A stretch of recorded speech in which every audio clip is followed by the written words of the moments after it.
You already know it is DJ Khaled. What the fuck is up, gamers? Your boy The Goods, and we are back for episode number 44 of The Great Ace Attorney. In the last episode, we stopped the proceedings.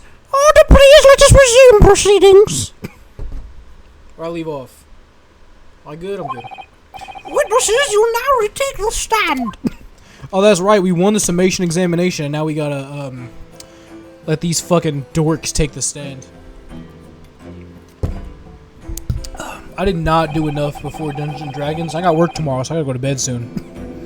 I presume you heard the defense counsel's summation examination. Oh, yeah, Governor. I did, Gov, I did. Mr. and Mr. Skulkin. God blimey. This is gonna be hard work. Yeah, come on. Sack up, bro. Sack up. Earlier in this trial, you gave the following testimony about your actions after you entered Windibanks. And we were there. They said they didn't even have time to pull out their Lucy locks. However, that was a lie. You brothers! God blimey. On the night in question, you rifled through the items on the victim's counter. We never done nothing of the sort. How'd you figure that out? Got him.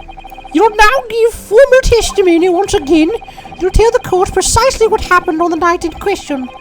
And this time you'll tell the truth. Each lie that passes your lips serves to increase the severity of your punishment. Damn. And that, gentlemen, may deal a crushing blow to your chances of ever seeing the light of day again. Oh! A thought worth pondering, perhaps. Say no more, Gov. We hear you. We'll blab. We'll squeak. We'll beach. I don't think they killed him, though.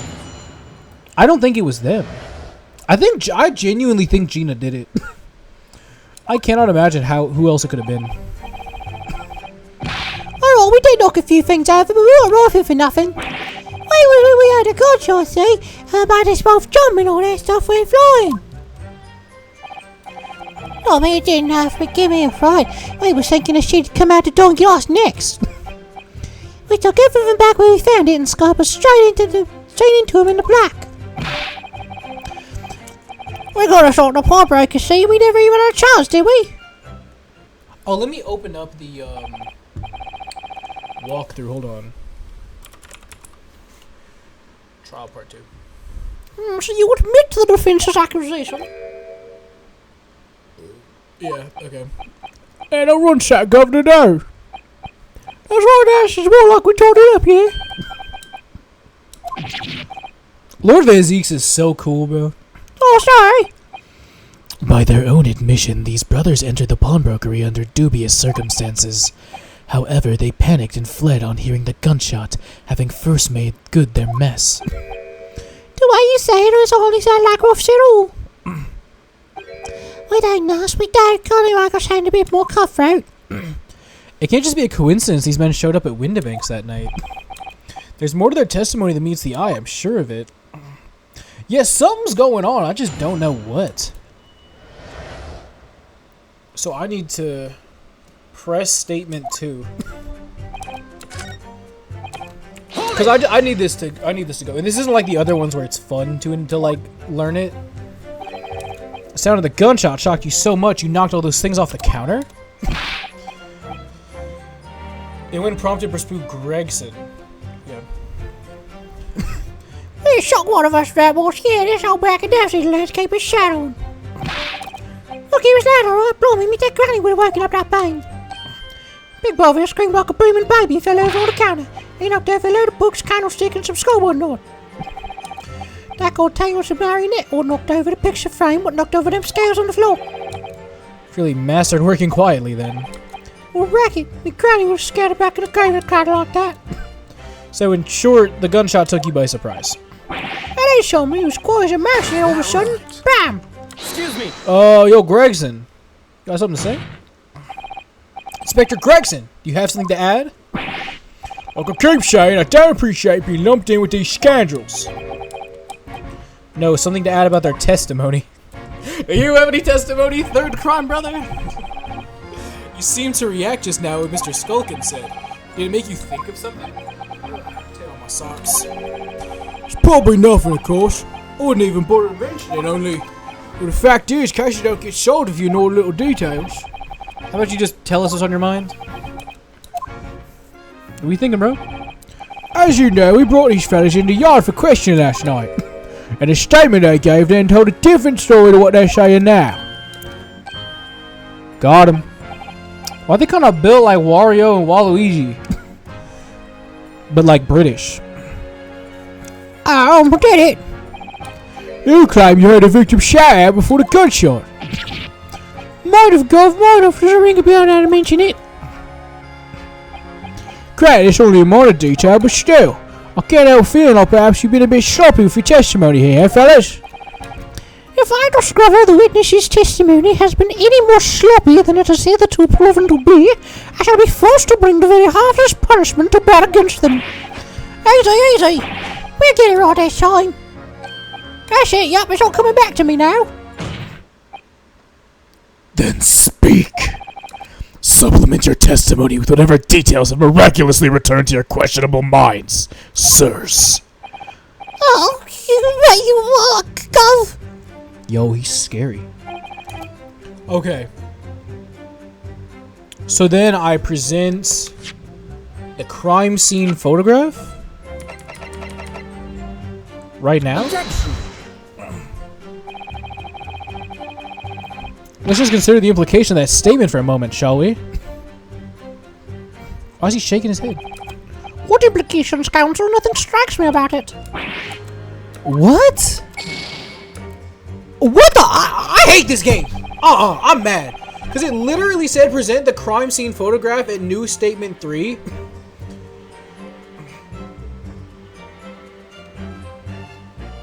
Are you shitting me? Oh, that's 2.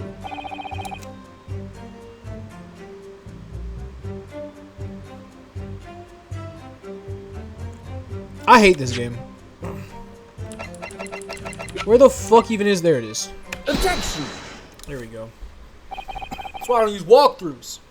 So you're saying that on the night in question, the victim, Mr. Windibank, was wielding a gun, is that correct? That's right, Gov, you got the picture. Yes, no question. And yet, photographic evidence obtained immediately after the incident clearly shows that Mr. Windibank was not holding a firearm of any description. You what? What?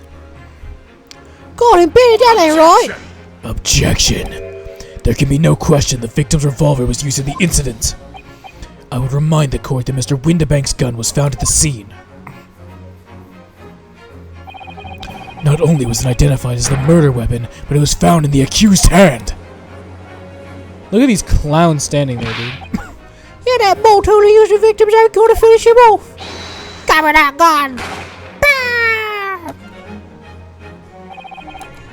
Kind of thing.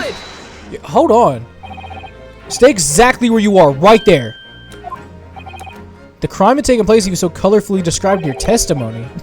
It would give rise to an undeniable significant inconsistency in the final moments you just acted out. Goodness, are you sure, counsel? You intrigue me, my learned friend, but let's see some evidence to support your claim. Where's the proof? The autopsy report. Because the autopsy report I definitely have somewhere. It was a wound from the back. Take that! That's what we're going for. It's a wound from the back. He couldn't have been ah! You know what I mean? Because she was behind her. According to their testimony, the witnesses claim to have heard the shout of "Give me that gun," followed by the gunshot. Indeed, with the two events happening almost simultaneously, as he's been led to believe. Yeah, that's right. Now, if that testimony's true, it would mean that at the moment of death, the victim and his attacker would have been facing each other. However, in the autopsy report, it clearly states the victim died instantly after being shot from behind.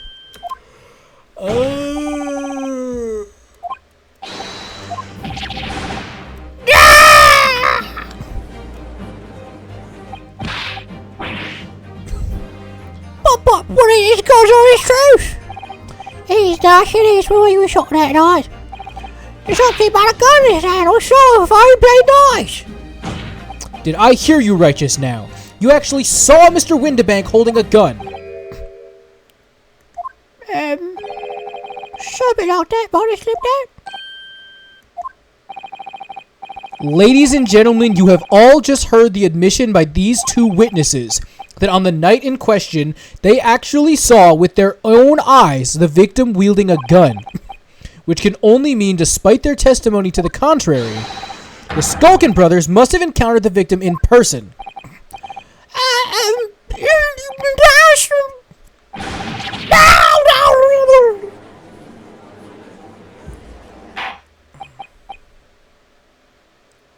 I was reading the thing. Witnesses explain themselves at once. We have a figure you want space to, It would seem that my previous warning fell on deaf ears. I made it quite clear that false witness would be the death of you. You're cooked. You're cooked. Am I to understand that you replace the untruths of your original testimony? Am I to understand to replace the original untruth of your original testimony with renewed lies? Oh, ever so sorry, Governor. Truth is, cut it out, Nash, cut it out. If you blab now, you know what'll do to us. He? Who are they talking about? Let me make your position here perfectly clear. You will talk. There is no other option available to you. Both, come on, the game's up. The game's up. By the gods for goddess. In case it hasn't quite sunk in yet, no matter how hard you try to hide it, the truth will come out. On the night in question, it is now apparent that your brothers met face to face with the victim. I demand that you testify again to explain the precise circumstances under which this meeting took place. Well, do I have to? On pain of death. I suggest you make yourselves fully aware. This is your last chance to tell the truth. They're cooked. Because I'm going to catch them lying again. They're cooked. Encounter with the victim. Oh, wait! Oh, so you've just gone inside a car for you to saw relief when it goes to shut his mug. Give me that gaudy baloney flash like I was possessed. I thought we done it. If I don't go, he'll make as strong as an ox. And he chucked me over the counter. I pulled me gun on him and he legged it through the door of that back room. Okay, so he killed him. We never had nothing to do with killing him, I swear, but I swear. So I press statement 5 and then I choose...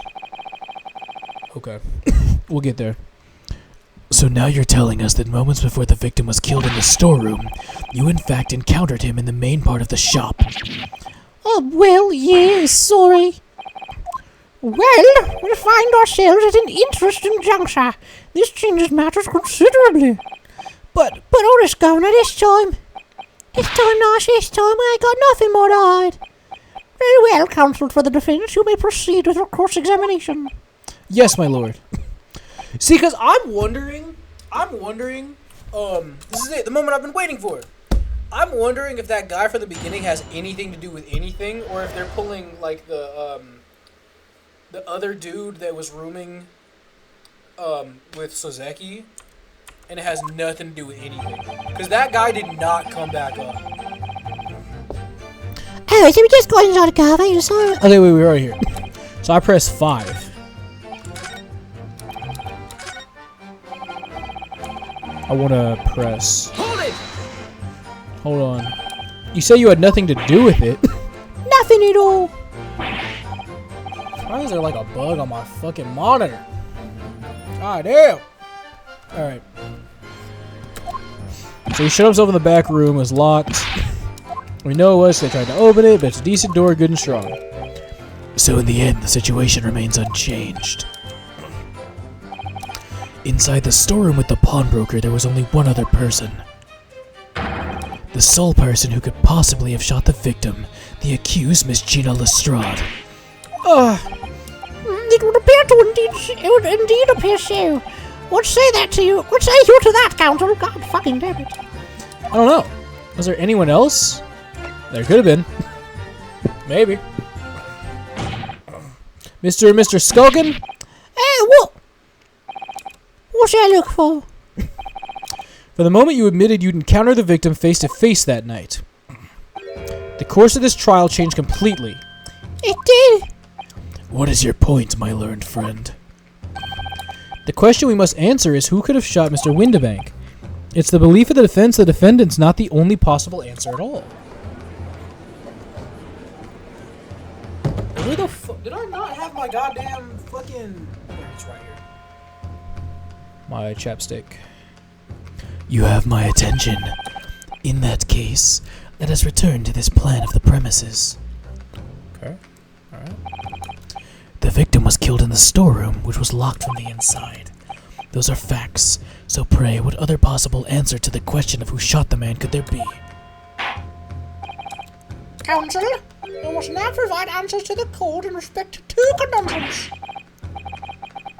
2? The fuck is the second one? From what location? From what location did the culprit shoot the victim? And furthermore, where was the victim at the time? So let's go tell me... Okay. Are you alright, Bruno? Not entirely sure, but there's one thing I am sure about. If I can prove there's a credible new alternative to what happened, it would change Gina's prospects hugely. There's still so much left in this one part. Show the court on this plan the answers to these questions. Yeah, so... They were here. Take that! The defense believes the culprit could have shot the victim from this location here. And in answer to the second question, They were here. Take that! Damn, they really had to draw him big too? That's foul. The culprit shot the victim from outside the storeroom. continue. Mr. Windibank died instantly from a bullet wound in his back.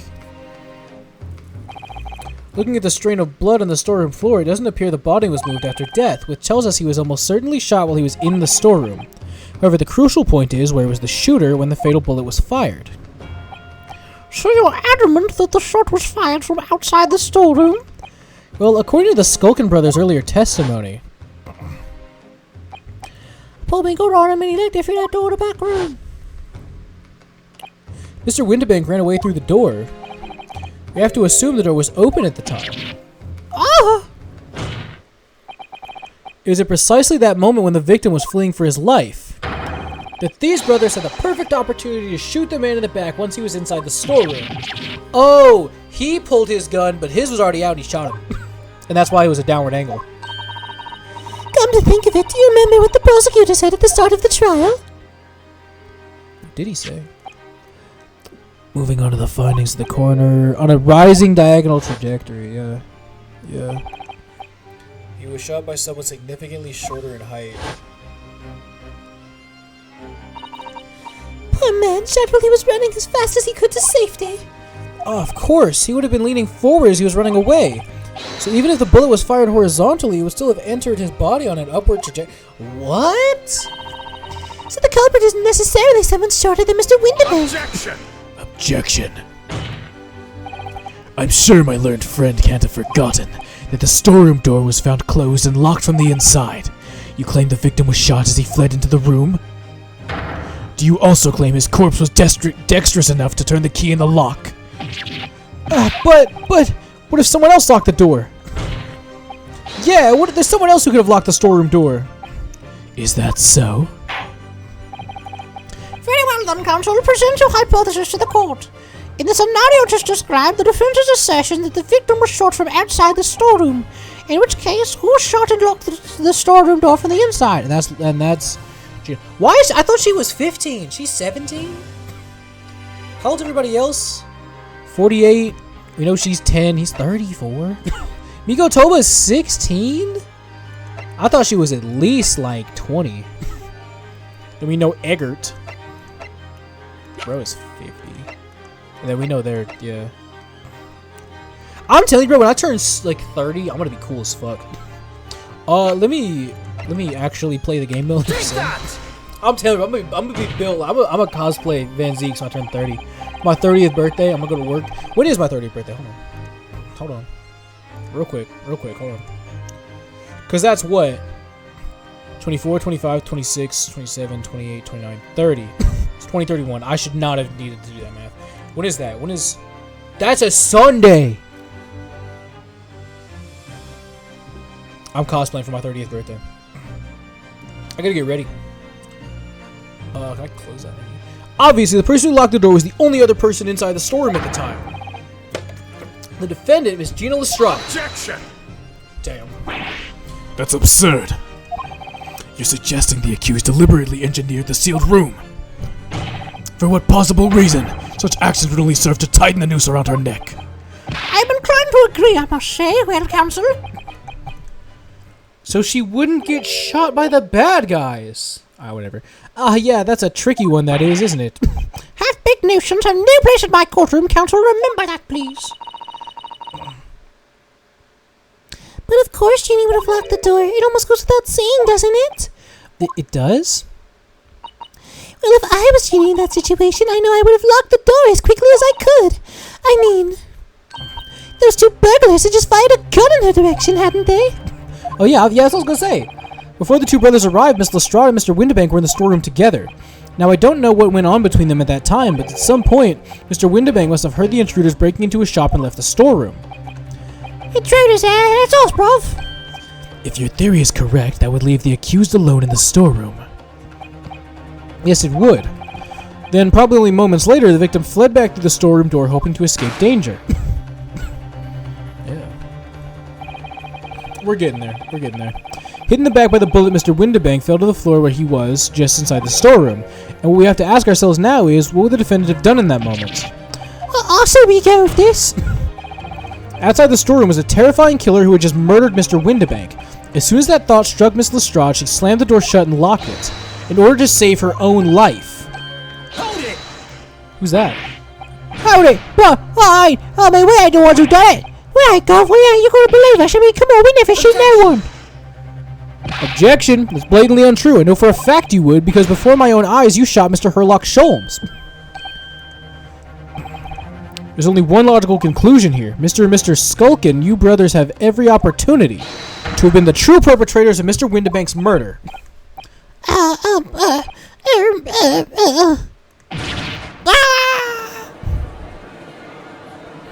Shit.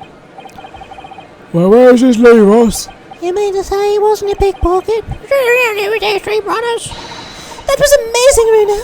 All the members of the jury seem to be firmly on your side now. I know, first time ever and probably the last. Okay, so where are we at?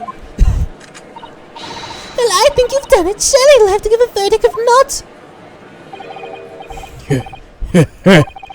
An admirable effort, my learned friend. What is this now? He's laughing.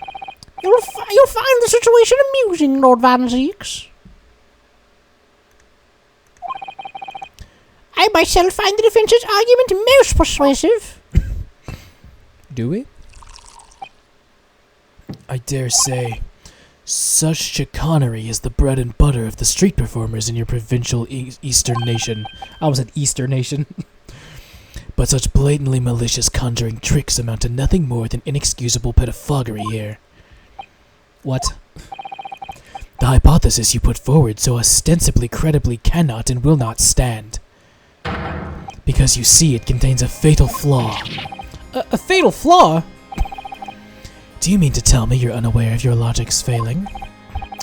I say, Lord Van Zieks, it might be an idea to explain this bloody conjuring trick or whatever to the troops on the ground, The fatal flaw in my learned friend's argument is really simple to understand. Assuming you're not too dim-witted to count bullets. Oh, fuck. No, we're good because there's two guys and two guns. Instead of finding the third gun. By George, count bullets! Oh dear, you noticed then? Huh? What's everyone talking about? Counsel. Yes, sir. Tell the court how many bullets were found at the scene of the crime. Two bullets. Correct. The first, that which hit the victim in the back, ending his life. And the second, that which struck the detective, Mr. Herlock Sholmes, in his arrival at the scene. Indeed, the defense presented a picture showing the damage caused by the second bullet earlier in the proceedings. The snot. The bullet which injured Mr. Sholmes appeared to have passed through the body to strike the calendar. Your lordship's understanding is correct. Furthermore, we know there are 2 firearms involved in this incident. The revolver belonging to the victim, Mr. Windibank, and the Skulkin brothers' revolver. The evidence shows that a single bullet was fired from each gun. Yes, indeed it does, a single bullet from each. Now then, my learned friend. You yourself told the court only moments ago that these 2 brothers shot Mr. Herlock Sholmes right before your eyes. Yes, I did. Oh my goodness, I think you'll find a single bullet that was fired from the brother's gun hit Mr. Sholmes, it means. And the back not shot with the same gun. Stop, only one bullet, stop. Exactly. Yes, this Nipponese street performer presented an ostensibly credible argument. However, it was never anything more than a diversionary trick with no hope of standing up to scrutiny.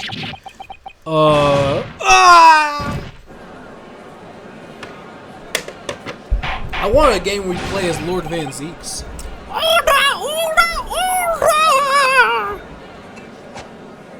Damn! Pray forgive the discourtesy of flinging the dregs of this hollowed nectar into the public gallery. Lord Van Zeeks! But this court needs to open its eyes. The accused, Miss Gina Lestrade, is no ordinary little girl. Despite her young years, she can regrettably no longer be described as a juvenile. No, the person in the dock is far from a law-abiding citizen. She has a past riddled with criminal conduct. The truth is, the accused broke into the pawnbrokery on the night in question with loathsome intent. As we can see beyond doubt in this print which depicts her threatening the victim with a murder weapon. And I have here in my possession one more piece of evidence the prosecution wishes to present.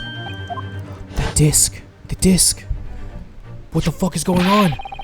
I'll be taking that wherever it is you be going down the yard, thank you very much. No, don't give it to him, it's mine, it's mine. Oh, sorry, miss, but anything belonging to McGilda has to be taken as evidence now.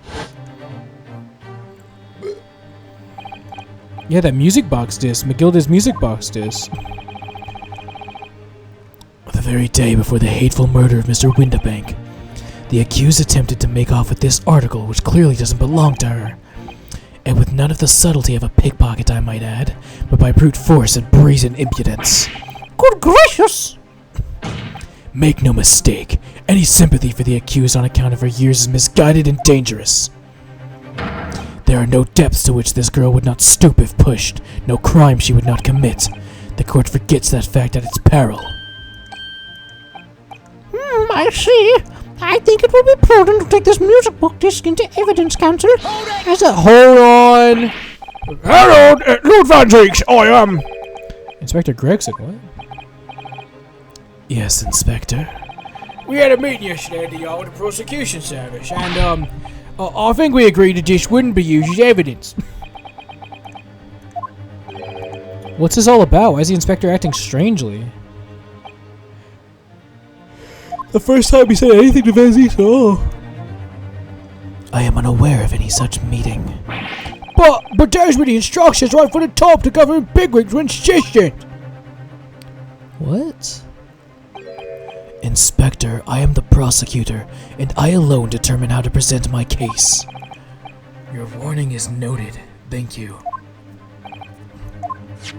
Shit. The prosecution wishes to proceed with submitting this disc as evidence, my lord. Indeed, bailiff. Shit. The prosecution has established the victim's motive, opportunity, and baseness of character. There is nothing more to add. Bro is way too cool. Look at his hair. Ladies and gentlemen of the jury, I await your informed decisions and rest my case. I still think it was this guy, bro. I'm telling you. He's got the gun up his ass just like that first girl. I don't believe it. I had the jury on my side for once, for all the 5 minutes. Oh dear, it wasn't even for 5 minutes, Bruno. My lord! My lord, wonder if I might say something at this point. Proceed, Mr. Foreman. Been stumbling about in a bit of a fog up to now, if the truth be told, but all of a sudden, the answer's bloody obvious to me and my men. There's only one thing for it. Oh no, not again. Very well, the court will hear from the jury. Ladies and gentlemen, you'll present your leanings as to the defendant's culpability. Guilty. Guilty. Gosh, she's such a bad Guilty. bitch. Guilty. Guilty. Is that lady first? Hold on.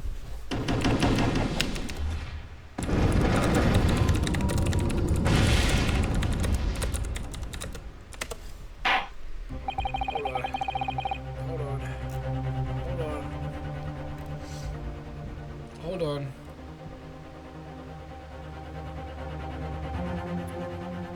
First of all, I'm spoiling myself.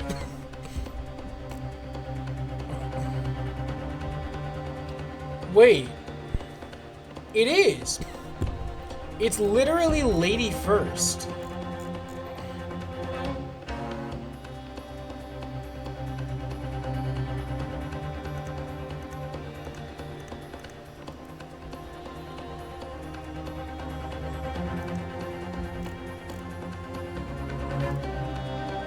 Is he not?